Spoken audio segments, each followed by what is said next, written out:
হরে কৃষ্ণ প্রিয় দর্শকবৃন্দ।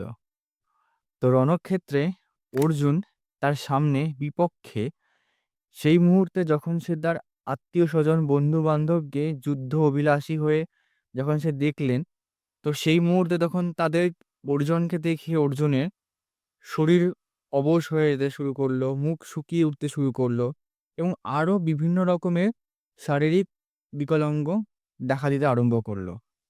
তো এরপর অর্জুনের আর কি কি শারীরিক সমস্যা হতে শুরু করলো, চলুন সেটা আমরা এই ২৯ নম্বর শ্লোক থেকে একবার জেনে নিই।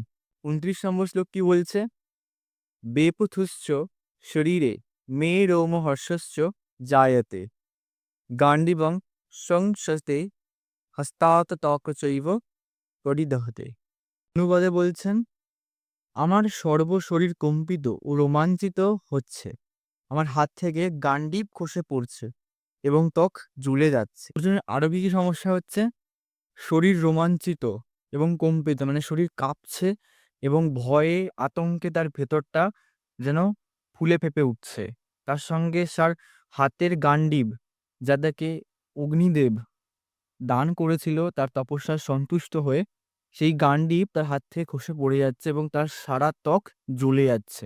আতঙ্কে ভয়ে তার সারা শরীর জ্বলছে, যে তার বিরুদ্ধে তার আত্মীয় পরিজনদের দেখে তার শারীরিক এইরকম অসুবিধা তৈরি হচ্ছে। তো এইগুলো ভগবান শ্রীকৃষ্ণ কিন্তু মন দিয়ে সবকিছু শুনছে। এর পরবর্তী শ্লোকে বাকি বিষয় আশয়গুলো আমরা আলোচনা করব। পরবর্তী শ্লোকে দেখা হবে। হরি বল।